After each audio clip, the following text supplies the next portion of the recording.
Vous commencez à déchiffrer l'alphabet thaï, mais au moment de lire un mot, c'est le doute.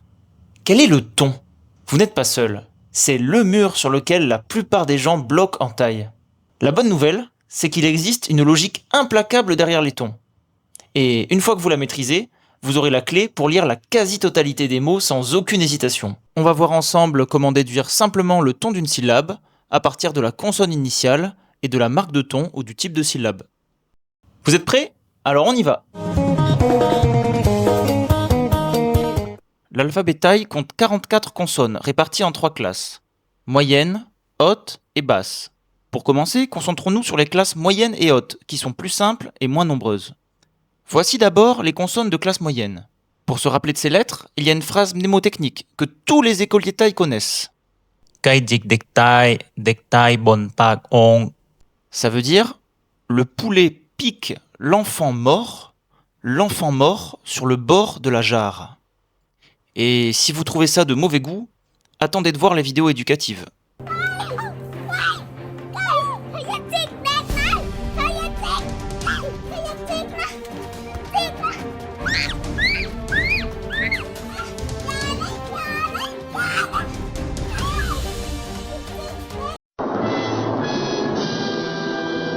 Cây chích địch tai bồn bạc ồn. Cây chích địch tai bồn bạc ồn. Et cette phrase est vraiment dans la culture populaire. Par exemple ici, dans un clip de rap.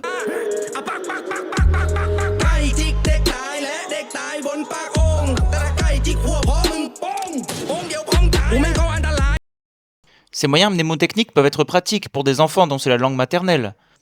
Mais pour nous, il faut trouver un autre moyen de les retenir et de les reconnaître. Et il y en a un. Il faut se fier à leur son. Déjà, il y en a 9, mais vous pouvez laisser de côté ces 2-là, que vous ne verrez quasiment jamais. Il nous reste donc les 7 que vous croiserez partout. Ka, ja, da, ta, ba, pa, a. Leur point commun, ce n'est pas seulement qu'elles sont chacune la représentante unique d'un son dans l'alphabet. C'est surtout qu'elles représentent uniquement les sons purs ou non aspirés du thaï. C'est-à-dire que le son est produit de manière nette, sans souffler d'air. Elles ont d'ailleurs des équivalents aspirés dans les autres classes. Pensez à la différence fondamentale entre ta et ta, ou bien pa et pa. En gardant ça en tête, vous avez un moyen logique de les identifier à l'oreille et à la lecture. Les consonnes de classe haute. Il y en a 11. Une fois que vous connaissez les consonnes moyennes, mémorisez celles-ci. Toutes les autres consonnes que vous rencontrerez appartiendront à la classe basse. Ici encore, les enfants thaïlandais apprennent une phrase mnémotechnique. Pi, fak, tung, khao, san, hai, shan. Ça signifie « Le fantôme laisse un sac de riz cru pour moi ».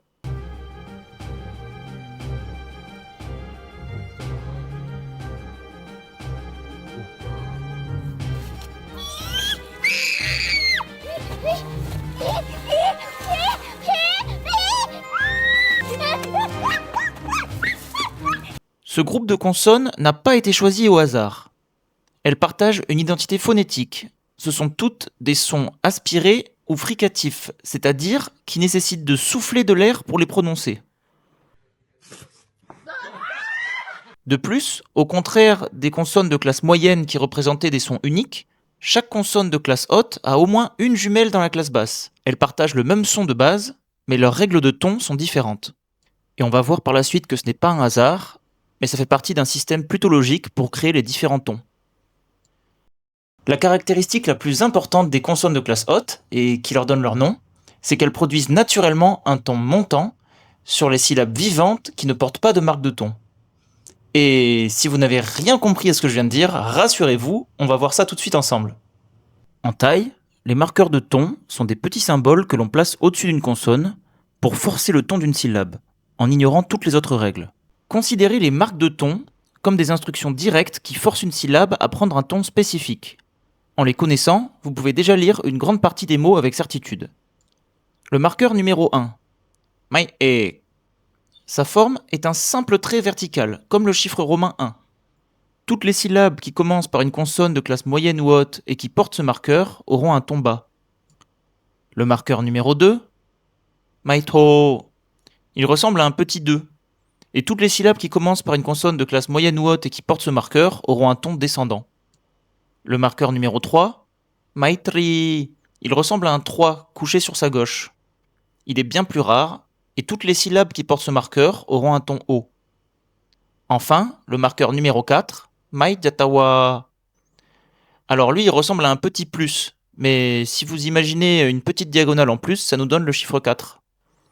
Il est aussi assez rare, et lui, il donne un ton montant à la syllabe qui porte ce marqueur. Alors pour la petite histoire, les noms des marqueurs, e, to, tri, sont des emprunts au sanskrit et signifient 1, 2, 3. Et si cette séquence vous semble familière, ce n'est pas une coïncidence. Le sanskrit, ancêtre du thaï, et le latin, l'ancêtre du français, descendent tous deux d'une langue mère commune, le proto-indo-européen. Ainsi, le tro et tri en thaï et le 2 et 3 français sont des cousins linguistiques très éloignés, issus de la même racine ancestrale. Revenons à leur utilisation. Avec les consonnes moyennes et hautes que nous avons vues, les deux premiers marqueurs sont les plus importants. La règle est simple et identique pour ces deux classes. Marqueur 1, ton bas. Marqueur 2, ton descendant. Pour tout retenir, il vous suffit donc de retenir les tons dans cet ordre. 1, bas. 2, descendant. 3, haut. 4, montant. À vous de jouer. Quel est le ton de ce mot? La consonne initiale, le B, est de classe moyenne. On voit le marqueur de ton, numéro 2. On compte 1, bas, 2, descendant. Pan. Et cet autre mot, le T non aspiré, est de classe moyenne. On voit le signe numéro 3. On compte 1, bas, 2, descendant, 3, haut. Ça se prononce to. On a vu maintenant comment connaître le ton des mots qui possèdent un marqueur de ton. Mais comment connaître le ton des mots qui ne possèdent pas de marqueur de ton? Eh bien, il va falloir creuser un peu plus et voir la différence entre deux types de syllabes, les syllabes vivantes et les syllabes mortes. La distinction n'a rien à voir avec le sens du mot, mais uniquement avec la nature du son final de la syllabe. La clé, c'est la durée du son. Une syllabe vivante a un son qui peut être prolongé, qui résonne. Au contraire, une syllabe morte a un son qui est coupé net, abrupt. Voyons ça plus précisément. En fait, une syllabe est vivante soit si elle se termine par une voyelle longue, et donc le son peut être tenu indéfiniment, par exemple a, i, ou bien si elle se termine par une consonne sonore ou continue. Ce sont des sons qu'on peut fredonner ou prolonger. Les sons concernés sont n, m, eng, ei, eu. Et voilà les lettres correspondantes. Attention, rappelez-vous que les lettres L et R en thaï se prononcent en réalité N à la fin des syllabes. Par exemple, le mot gin, manger, est une syllabe vivante. Gin. A l'inverse, les syllabes mortes sont les syllabes qui se terminent soit par une voyelle courte, et donc le son est très bref et ne peut pas être prolongé, A, I, ou bien les syllabes qui se terminent par une consonne qui met fin au son. Les sons concernés sont E, Et, Ep. Attention, de très nombreuses lettres différentes produisent ces trois sons lorsqu'elles sont en position finale. Par exemple, les mots rak, aimer, ou bien put, parler, sont bien des syllabes mortes. Et voilà, maintenant que nous maîtrisons les classes de consonnes moyennes et hautes et les types de syllabes vivantes et mortes, nous pouvons prédire le ton d'un mot qui n'a pas de marque de ton. Pour les consonnes de classe moyenne et haute, la règle est toujours la même sans exception. Si la syllabe est morte, le ton sera toujours bas. Voyons quelques exemples. Le mot tat, coupé.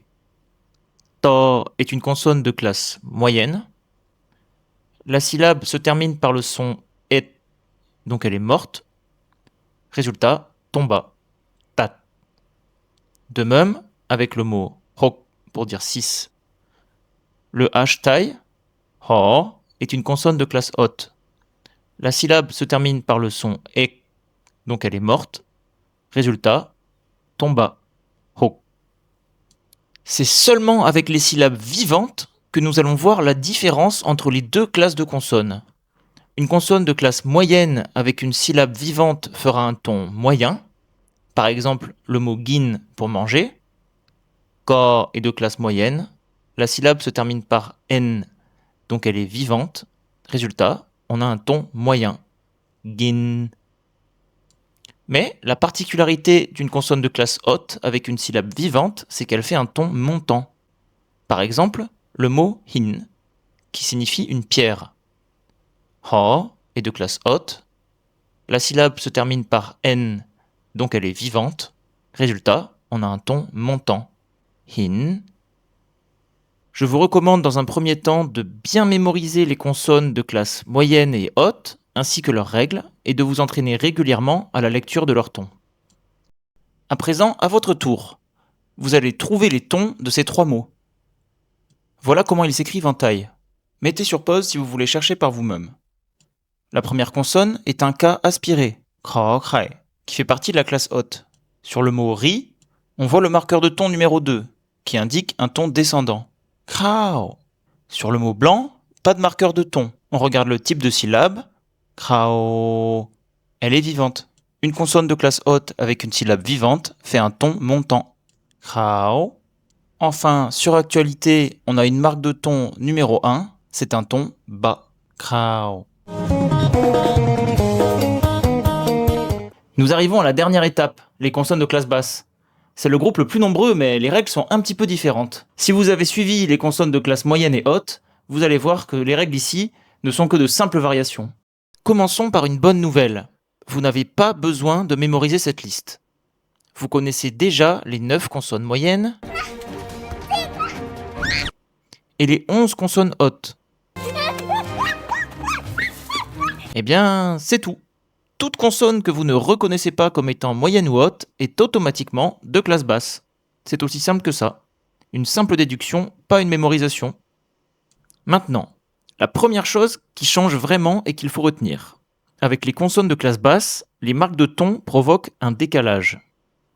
Le marqueur numéro 1, mai e, qui donnait un ton bas, est décalé vers le ton numéro 2, le ton descendant. Quant au marqueur numéro 2, maitro, qui donnait un ton descendant, il est décalé vers le ton numéro 3, le ton haut. Vous vous souvenez bien de la liste 1 bas, 2 descendant, 3 haut, 4 montant? Eh bien, si vous voyez que la marque de ton est sur une consonne de classe basse, vous ajoutez simplement +1. Donc, si vous voyez un 1, vous dites le ton 2, descendant, et si vous voyez un 2, vous dites le ton 3, haut. Et quand il n'y a pas de marque de ton? Bonne nouvelle, la règle la plus courante est la même que pour la classe moyenne. Avec une syllabe vivante, on a un ton moyen. Par exemple, ma pour venir ou wan pour jour. C'est très facile à retenir. Et voilà la dernière subtilité, la dernière pièce du puzzle. Avec une consonne initiale de classe basse, quand la syllabe est morte, on a en fait 2 cas distincts. Si la voyelle est longue, on aura un ton descendant, par exemple ma pour dire beaucoup. Mais si la voyelle est courte, on aura un ton haut, par exemple le mot rak pour dire aimer. Et voilà. La classe basse, c'est juste ça. Il faut les identifier par élimination. Retenir que pour les marqueurs de ton, on est décalé et qu'on aura soit un ton descendant, soit un ton haut. Que sur les syllabes vivantes, on a le ton moyen classique. Et qu'en cas de syllabes mortes, ce seront également le ton descendant ou haut en fonction de la longueur de la voyelle. Vous maîtrisez maintenant le système fondamental qui régit la prononciation des tons de la quasi-totalité des mots thaï. La prochaine étape sera de découvrir quelques règles spécifiques et cas particuliers qui compléteront votre maîtrise. Vous avez peut-être remarqué un trou dans la raquette. Par exemple, le mot pour chien, maa, il se prononce avec un ton montant, mais le M thaïlandais existe uniquement en classe basse. Or, d'après ce qu'on a vu, une consonne de classe basse peut uniquement produire les tons moyens, descendants ou hauts. Pour résoudre ce problème, il nous reste un dernier outil à débloquer, le H muet. En thaï, la consonne ho-hi a un rôle très spécial. Elle peut transformer une consonne de classe basse en consonne de classe haute pour les règles des tons. C'est ça l'astuce pour débloquer les 2 tons qui sont normalement impossibles pour les consonnes de classe basse, le ton bas et le ton montant. Pour le mot chien, on rajoute donc simplement ho-hi devant le mot ma et ça nous donne le mot chien, ma. On peut aussi utiliser des marqueurs de ton, comme par exemple sur le mot nouveau qui a un ton bas, mai. Notez que a peut aussi tenir ce rôle, mais ça concerne seulement 4 mots dans toute la langue. Enfin, une toute dernière chose qui peut être un peu déconcertante, quand une syllabe commence par un groupe de 2 consonnes prononcées ensemble, les marques de ton se placent toujours sur la deuxième consonne, mais c'est bien la consonne initiale qu'on utilise pour résoudre la règle des tons. Sur le mot banane, gloai, la marque numéro 2 est sur le L qui est de classe basse, mais c'est bien la classe moyenne de kakai qu'on va utiliser pour résoudre la règle des tons. Et voilà, j'espère que cette vidéo vous a plu et vous a permis d'y voir plus clair. Dans les prochaines vidéos, on verra comment découper les syllabes et surtout comment utiliser la lecture du tai dans la vie de tous les jours.